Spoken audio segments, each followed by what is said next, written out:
حقیقی خوشی یہ ہے کہ رمضان آ رہا ہے، الحمدللہ۔ رمضان وہ خوبصورت مہینہ ہے جس میں اللہ تعالیٰ گنہگاروں کو بھی عبادت کی توفیق دیتا ہے۔ رمضان میں ہر نیکی کا اجر 70 گنا زیادہ ہو جاتا ہے۔ روزے دار کو نماز ہمت اور قرآن صبر دیتا ہے۔ روزہ عبادت کا دروازہ ہے۔ میری زندگی میں ایسا رمضان بھی لکھ دے یا رب کہ سحری مکہ میں کروں اور افطاری مدینہ میں۔ روزہ سخت نہیں ہے، ہمارا ایمان کمزور ہے۔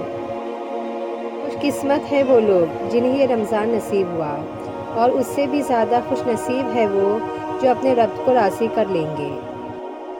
افطاری کے وقت دعا نہ مانگنے والے روزے دار کی مثال اس مزدور کی طرح ہے جو سارا دن کام کرنے کے بعد اپنی مزدوری نہ لے کر جائے۔ رمضان کا استقبال کرے دلوں کو صاف کر کے اور نفرتوں کو مٹا کر۔ روزہ کھانا پینا چھوڑ کر وزن کم کرنے کا نام نہیں، بلکہ گناہ چھوڑ کر اپنے غرور کو ختم کرنے کا نام ہے۔ تہجد، سحری اور فجر، کتنی خوبصورت ہے نا یہ راتیں۔ گرمی کے روزے، سردی کا وضو، جوانی کی توبہ، اللہ کو بہت پسند ہے۔ اس مہینے میں عشق ہونا لازم ہے، قرآن سے، روزے سے، تلاوت سے، نماز سے۔ اپنے رب کو راضی کر لو اسی رمضان میں، زندگی محتاج نہیں ہوتی اگلے رمضان کی۔ کیا پتہ اس رمضان تمہارے تمام زخموں کو بھر دیا جائے۔ مومنوں کو بے صبری سے ہے تیرا انتظار اے ماہ رمضان۔ اللہ تعالیٰ تمام مسلمانوں کو روزہ رکھنے کی توفیق عطا فرمائے، آمین۔ رمضان ہر کسی کو نصیب ہو بھی جائے تو روزہ ہر کسی کو نصیب نہیں ہوتا۔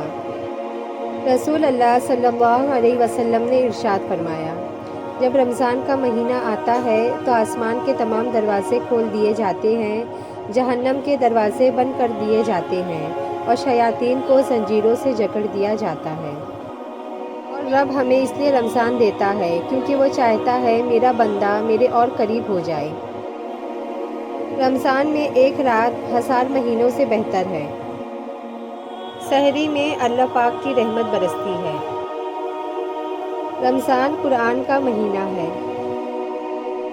نماز کے بدلے جنت، حج کے بدلے جنت، زکوٰۃ کے بدلے جنت، تہجد کے بدلے جنت، ذکر کے بدلے جنت، خیرات کے بدلے جنت اور روزے کے بدلے تمہیں اللہ ملے گا۔ رمضان وہ مہینہ ہے جس کے پہلے 10 دن رحمت کے ہیں، دوسرے 10 دن مغفرت کے ہوتے ہیں اور آخری 10 دن تو آگ جہنم سے آزادی حاصل کرنے کے ہوتے ہیں۔ یا رب اس رمضان کے صدقے جن کے والدین وفات پا چکے ہیں ان کی بخشش فرما، اور جن کے حیات ہے انہیں لمبی عمر اور تندرستی عطا فرما، آمین۔ نبی کریم صلی اللہ علیہ وسلم نے ارشاد فرمایا، تمہارے پاس ماہ رمضان آیا ہے جو خیر و برکت والا مہینہ ہے۔ رسول اللہ صلی اللہ علیہ وسلم نے فرمایا کہ اللہ فرماتے ہیں، انسان کا ہر عمل اس کی ذات کے لیے ہے سوائے روزے کے کہ وہ خاص میرے لیے ہے، میں ہی اس کا بدلہ دوں گا۔